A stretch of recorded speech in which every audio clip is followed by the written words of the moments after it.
Dingin zamin alkawak ko ngalay nabon sawin sun phakan pimasanai kakipal he zingin ha ading do zosi no lang pau ngana hin ke bo hi pau zang zap khong hi di dana hin he zong le ki pam ka sele zingin tuni chlai khong zau thi hi thil dang je poin pathin program hi zen pathin ka thangwa ma sain so teng le ani na in cho choya dinga apu pa izong holim pa chu kolesa kana kai khoma na hi in aman zong katunu kila nai khat ve be la khat be nyung sa pi ding he ti ai le ken zong ga pengai lu na nei ta program kan dalai le akim line kong wa lut kinin ai na bong ta phat kan lap lo zen zong ngai dam kain thumin so teng le tu ni hin pathin lo pin dingin kilha na la kana sa chu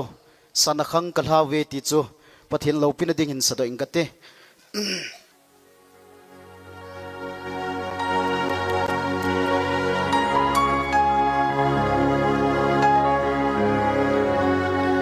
si tan ko kalha ve sana khang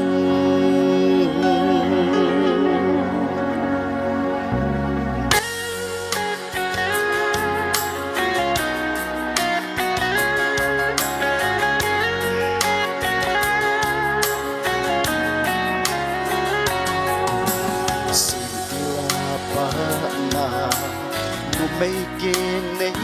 dia sung pathin thil go na chang ta e na sen tuya pa ka hom tho pe do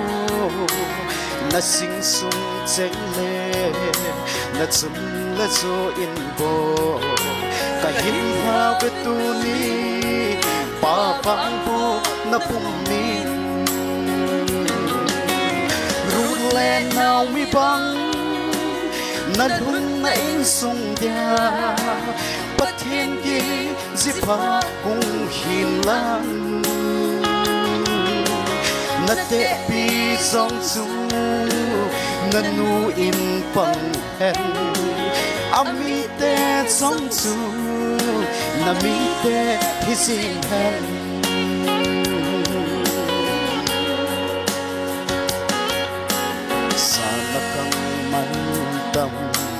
at si tai tu ni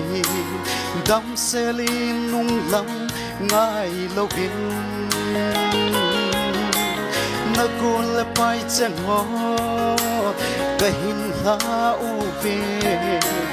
in sung nom sin dia na ma chon lam pi a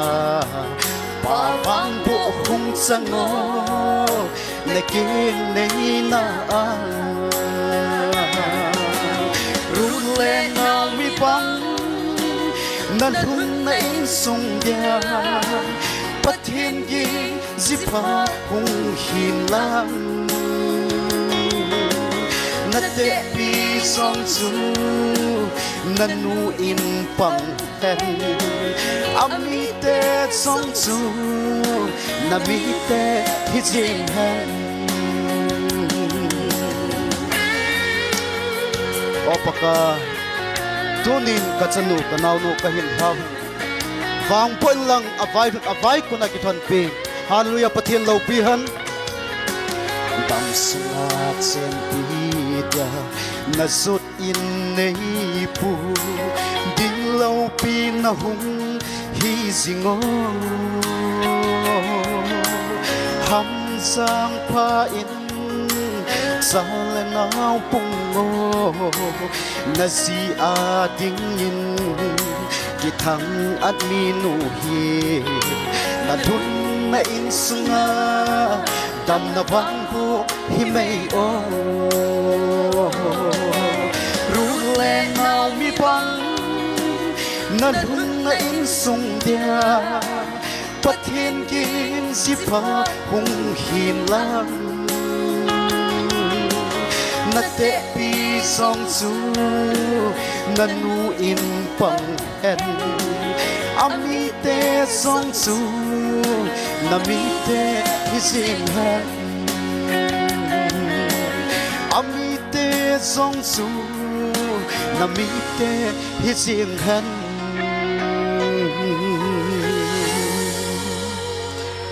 pathianin phathei bu pitaw han tangwal zamin lal